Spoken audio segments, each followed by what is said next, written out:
Dear colleagues, friends, I am glad to welcome the organizers, participants, and guests of the 17th Assembly of the Russian World, traditionally held in the capital of Russia, Moscow. It is gratifying that your forum has once again brought together all those who, in practice, contribute to preserving and multiplying the cultural wealth of Russian civilization, which knows no borders. We highly appreciate the contribution of each of you to strengthening the visible and invisible threads that connect the motherland with the Russian diaspora, to developing people-to-people contacts, and to establishing mutual understanding among nations. Once again, welcome to Moscow. The theme of this assembly, the fundamental contribution of the Russian world to international development, history, present, future, sounds very timely. It is difficult to overestimate Russia's role in humanity's pursuit of new heights and achievements in the fields of science and culture, medicine and sports.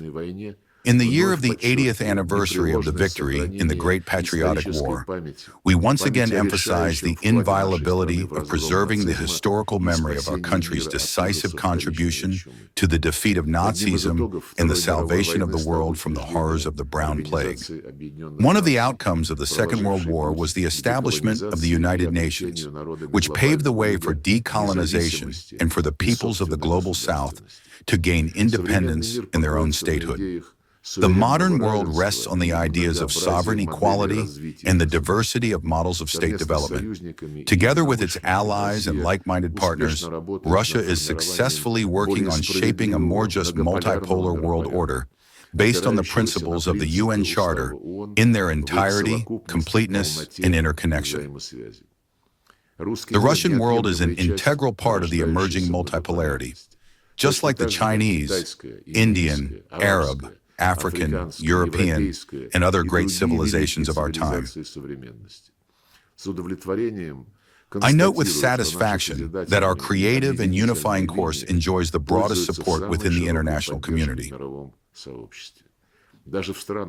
Even in countries whose governments take unfriendly actions, there are many who sympathize with Russia and share our traditional spiritual and moral values.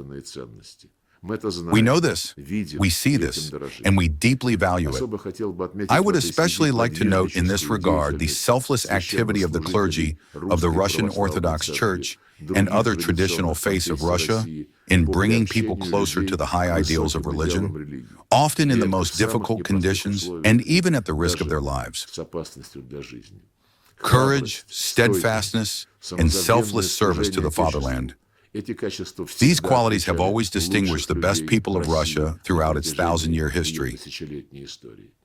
And today, they are in demand, both on the fronts of the special military operation and in peaceful life.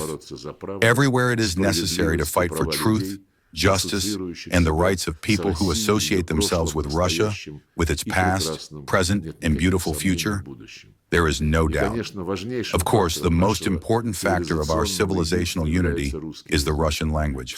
In preserving its prominent place in the global cultural space, a great role belongs to teachers, translators, Slavic scholars, philologists, and researchers of Russian studies. Your efforts to increase interest in the language of Pushkin and Dostoevsky, to convey objective information about Russia and its achievements to the foreign public, deserve deep respect and all possible support. The Assembly provides a good opportunity to analyze the work done and to outline new plans.